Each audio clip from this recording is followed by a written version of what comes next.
Maestro, Joan Noah Harari hablaba de que lo que pudo separar realmente al Homo sapiens fue la creación, poder crear un relato mítico colectivo en el que todos creyeran. ¿Y cómo no podría relacionar ese que fue un aspecto fundamental para la separación del Homo sapiens del animal, ¿no? Al ser racional que somos que llegamos a hacer con los años, con el instinto, con la supervivencia del más apto. Sabemos que en un momento había en la naturaleza animales más fuertes que el ser humano, animales más capaces de transformar o de cazar para alimentarse, pero el ser humano fue el que pudo transformar el entorno para su beneficio, ese instinto del más apto. Es muy buena asociación, porque ciertamente en Homo sapiens, así mismo se llama el libro, y después en Homo Deus va a desarrollar más esa idea. Mientras en Homo sapiens el lenguaje es un arma para sobrevivir, en Homo Deus el lenguaje es un arma para alcanzar el estatus de dioses. Y puede ser todo discutible que se quiera, pero no se le puede negar mucha lucidez a esa tesis de Harari, que para nada es convencional, ni siquiera en la forma de utilizar las relaciones sexuales. Yo lo admiro muchísimo y te agradezco la pregunta porque me facilita la primera, yo diría que la primera gran idea de este diálogo, porque no han sido ni siquiera las dos anteriores. Porque justamente el ser humano no tenía las condiciones, no tenía las garras suficientes para defenderse, ¿verdad?, con su propio cuerpo, no tenía la habilidad para correr y escapar, no tenía ni siquiera la destreza para subirse a los árboles. ¿Qué pudo hacer que los seres humanos no solamente dejáramos de ser parte del menú de ese banquete de la selva, para ser los domadores de los demás? Sin duda el lenguaje. El lenguaje, que ya dijimos que es una facultad, pero recuerden que no todas las facultades se desarrollan. ¿Cómo pudo haber ido evolucionando? Porque no siempre tuvimos la misma capacidad cerebral. No siempre tuvimos el mismo desarrollo del lenguaje.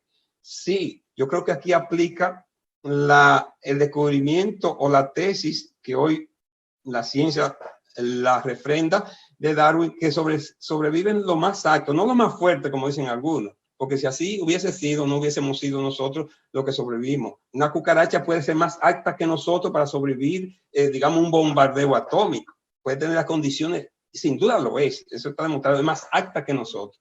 Ahora, ¿qué nos hizo a nosotros los más aptos? Tener una disposición cerebral que no tenían los otros animales, y que Engels, en su libro El origen de la familia, la propiedad privada y el Estado, va a establecer que en el trabajo, en esa forma cooperativa, que entonces el lenguaje se va a desarrollar, pero se va a desarrollar por la selección, porque ¿qué debió pasar para que los seres humanos fuéramos cada vez más inteligentes? Y esa inteligencia tiene que ver con tener más desarrollo del lenguaje. Que los fueron sobreviviendo el Homo sapiens que tenían los cerebros más desarrollados y con la zona del lenguaje más desarrollada. Los que la tenían menos desarrollada no van a sobrevivir, porque recuérdense que la gran dificultad de la teoría de Darwin era si las condiciones ontogénicas, o sea, la que tú desarrollas como ser humano en particular, no se heredan. El que una persona se ponga a hacer ejercicio y se ponga corpulento, esa disposición no pasa a su descendencia. El que se haga liposucción o se estire o se arregle el cabello, como sea, eso no pasa. Lo que pasa es lo que ya esté codificado en sus genes. ¿Y qué estaría codificado en sus genes? Los accidentes genéticos que se den.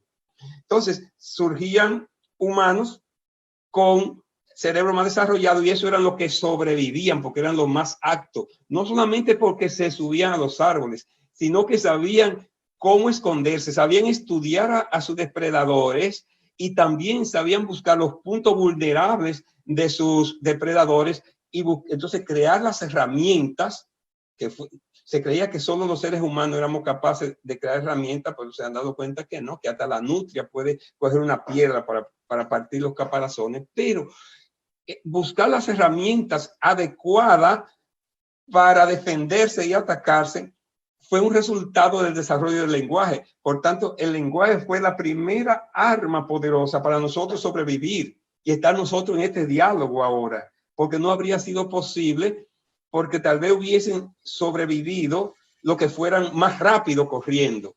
Y tendríamos entonces una generación de salvajes larguitos que correrían mucho, o lo que eran más rápido para esconderse, y hasta para eso necesitarían inteligencia, porque a veces el esconderse se convierte en la trampa, se convierte en la propia prisión para caer en manos de las presas. Entonces, el lenguaje fue la primera arma para sobrevivir y fuimos cada vez teniendo más desarrollo del lenguaje. Si bien se puede aceptar la tesis de Federico Engel, que el trabajo nos dio la posibilidad, pero yo creo que fue la selección natural, que fueron sobreviviendo los que tenían más desarrollo del lenguaje. Entonces, eso iba pasando, ha ido pasando de generación en generaciones, porque cada generación está llamada a ser más inteligente que otra, porque va heredando, porque todavía en esta sociedad sobreviven los más sanos.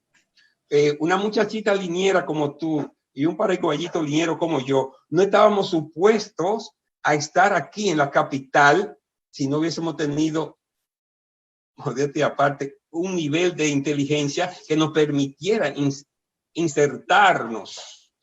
Otros se pueden insertar en otro ámbito por otras condiciones, por cabildeo, pero en la academia no.